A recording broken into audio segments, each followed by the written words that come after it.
Bismillahirrahmanirrahim, salatu wassalam ala ashraf al-mursalin. Ravi de vous retrouver encore une fois dans cette quatrième séance de l'apprentissage de la langue française avec vos professeurs Mohamed El-Moujali. Alors, on a travaillé, ou bien on s'est mis d'accord pour travailler un travail exhaustif, c'est-à-dire thématique, travail sur l'oral et la compréhension de l'oral, et puis le travail sur un texte concernant le même thème qu'on a choisi, c'est le thème de la vie en famille, et on a essayé de donner le maximum possible de vocabulaire concernant la famille et les membres de la famille. Dans cette quatrième séance, on va se pencher, travailler, se focaliser sur la grammaire et le travail sur la phrase et la cohérence, c'est-à-dire comment formuler une phrase et comment surtout analyser et comprendre les relations qui figurent dans la phrase ala barakatillah pour cette quatrième séance. Alors, dans notre diapositive ici, on va travailler une introduction. Et dans cette figure, je vais généraliser. Toujours pour donner du sens, pour contextualiser, on doit commencer par le général, c'est-à-dire le contexte général, et décortiquer pour aller vers le plus simple. Mais je vais ouvrir une parenthèse. Dans ma chaîne YouTube, il y a des étudiants, des élèves qui sont bons, d'autres qui sont moins bons. Parfois, excusez-moi, je vais introduire des mots en arabe, des séquences en arabe pour simplifier la tâche pour les étudiants qui sont en difficulté. Mais didactiquement, je suis convaincu d'enseigner le français en français, d'enseigner l'arabe en arabe. Et je ferme le parenthèse. La communication, que ce soit la communication orale ou bien la communication écrite, il y a des contraintes, il y a des problèmes. Par exemple, en oral, il y a le problème de l'articulation. On doit bien prononcer les mots. Les mots doivent être bien prononcés. On doit respecter les règles de la phonétique. Aussi, on doit bien choisir les mots, parce que les mots reflètent les idées qui sont dans la tête. Les mots vont être combinés, assemblés pour donner des phrases. Et les phrases vont donner les paragraphes. Et les paragraphes vont donner le texte. Le texte, c'est l'idée générale avec les détails.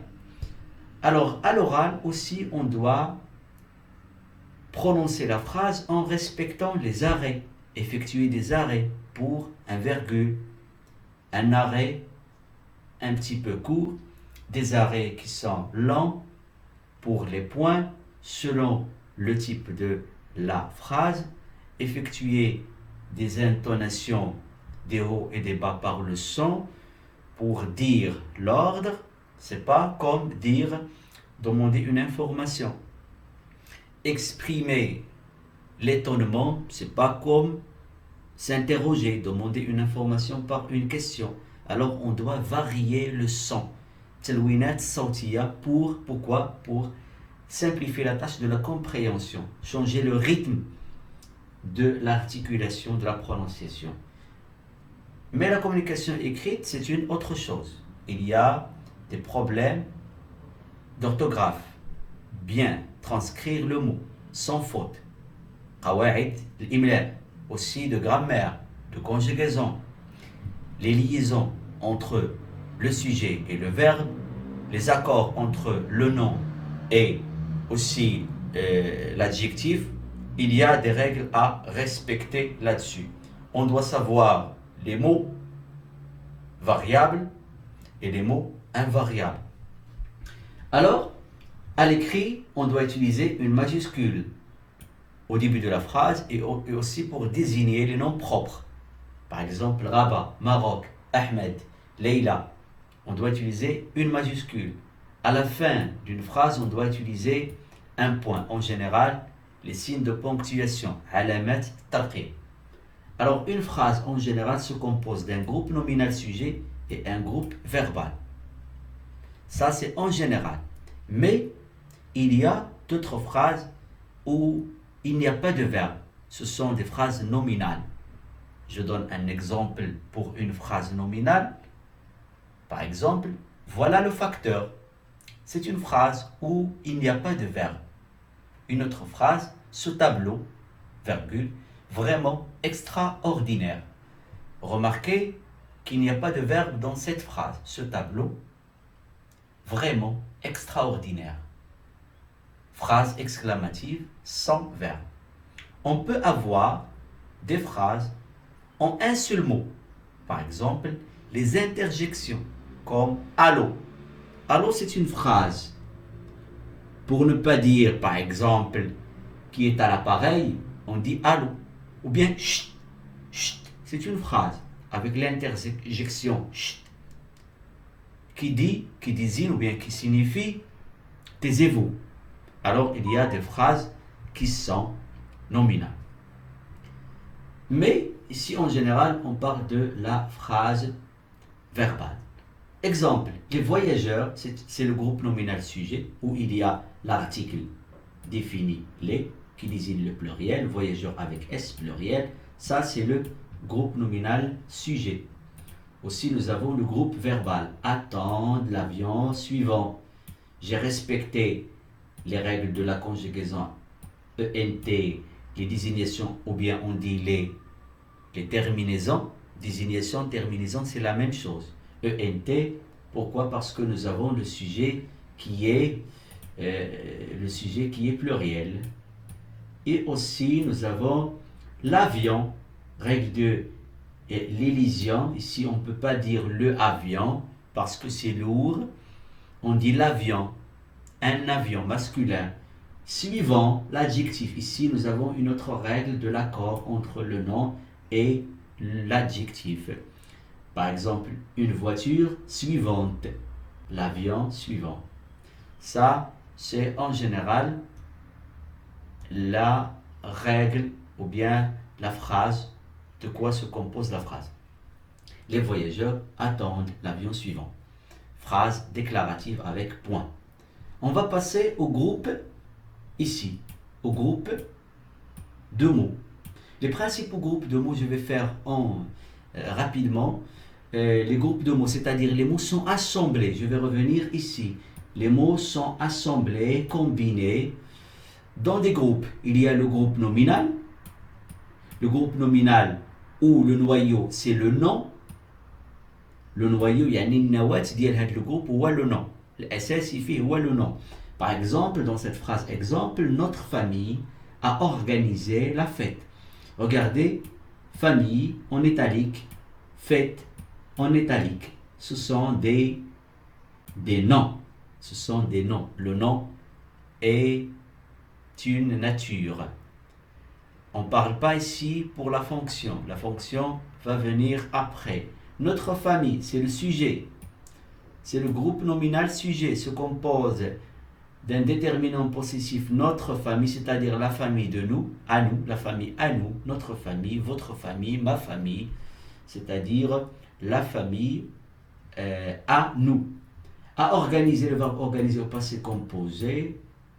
La fête, à organiser quoi? La fête. La fête, ici nous avons un groupe nominal. Pourquoi? Il y a le déterminant, la, féminin singulier, fête. La fête, c'est un groupe nominal. Se compose d'un nom noyau. Le nom, la fête. Ici, le noyau, c'est la famille. Dans cette phrase, il y a deux groupes nominaux. On va passer ici le groupe pronominal. Exemple, toutes les villes ont leur parc, mais celui de Rabat est exceptionnel. Ici, nous avons des règles. Ici, nous avons le mot parc. Au lieu de dire toutes les villes ont leur parc, mais le parc de Rabat est exceptionnel, on a utilisé, au lieu pour ne pas dire le parc deux fois, on a utilisé le pronom celui qui remplace le mot parc. C'est clair. Celui, masculin singulier, parc masculin singulier, au lieu de dire mais le parc de Rabat. Exceptionnel, c'est l'adjectif masculin singulier parce que nous avons un seul L, le parc, celui exceptionnel. Le groupe nominal, celui de Rabat, le pivot ou bien le noyau, c'est celui. Celui, c'est un pronom démonstratif pour le féminin.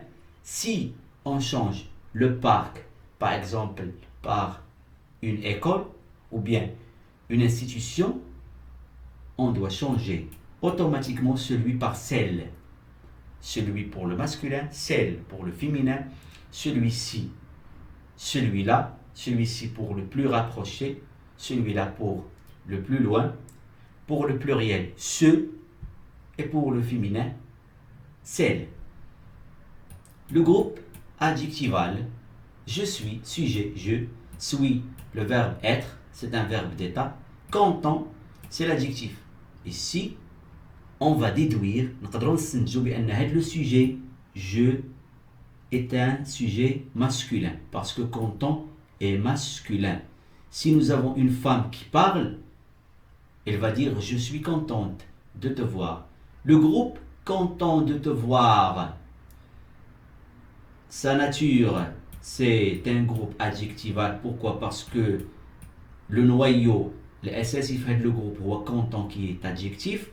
Pour la fonction, c'est un attribut de verbe être, attribut de sujet. Parce que ici, il complète, il désigne le pronom personnel je. Je, c'est moi qui est content. Groupe adverbial, où il y a l'adverbe qui est le pivot. Ici, nous avons la phrase exemple. La maman l'a reçu très gentiment. La maman, groupe nominal sujet, se compose d'un article et maman, un nom. Alors cela, c'est un groupe nominal. La maman, groupe nominal, sa fonction sujet. A reçu, c'est le verbe. Recevoir au passé composé. Elle, c'est un pronom ici. Après, on va parler de la pronominalisation. Très gentiment, c'est-à-dire comment il a reçu, la manière. Gentiment, c'est l'adverbe qui est le noyau de ce groupe adverbial. Le groupe verbal, on a parlé déjà de groupe verbal comme celui-là, attendre l'avion. Ici, nous avons tourné au présent qui est le verbe pivot ou bien noyau pour ce groupe. Le groupe prépositionnel où il y a une préposition, par exemple ici nous avons a.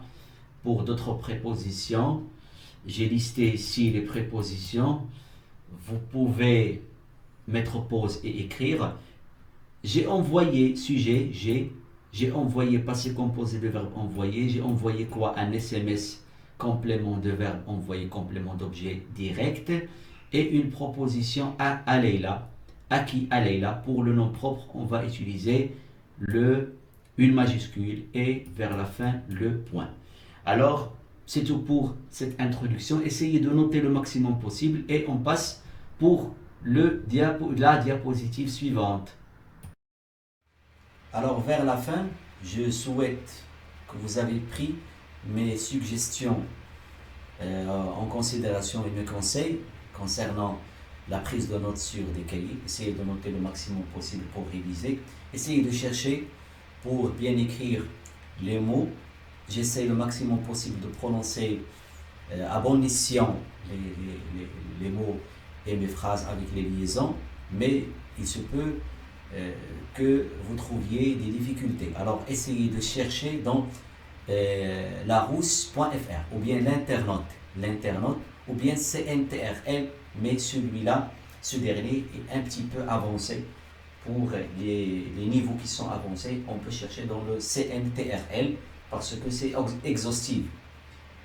Concernant des questions, nous avons une question: quels sont les événements familiales? On dit événements familiaux, non pas familial.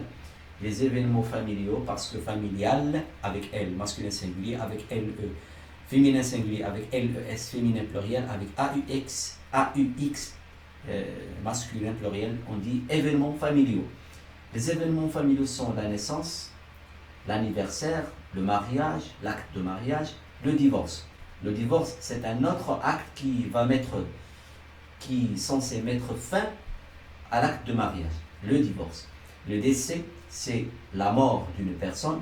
Lorsque nous avons la mort du mari, la maman, la mariée devient veuve. Lorsque la maman est morte, nous avons le mari qui est le papa, c'est le veuf.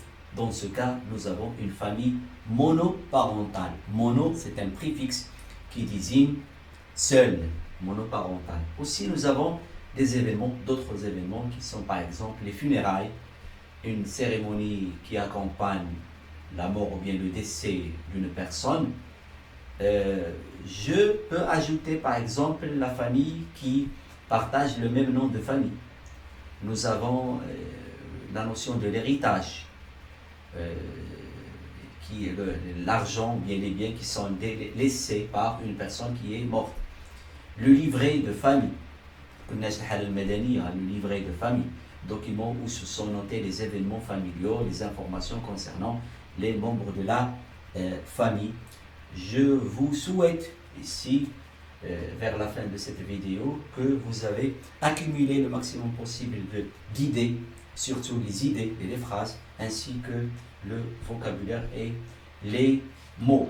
Avant, je vais donner quelques proverbes concernant le thème de la famille. Tendresse maternelle, toujours se renouvelle. Tendresse maternelle, toujours se renouvelle. L'ami est l'ami, mais le frère nous est cher. L'ami est l'ami, mais le frère nous est cher. Assis sur les genoux d'une mère pauvre, tout enfant est riche. Assis sur les genoux d'une mère pauvre, tout enfant est riche. Les plaisirs de famille consolent de tout. N'hésitez pas, si vous avez des problèmes quelconques, essayez de poser des questions pour une explication ultérieure. Assalamu alaikum wa rahmatullah.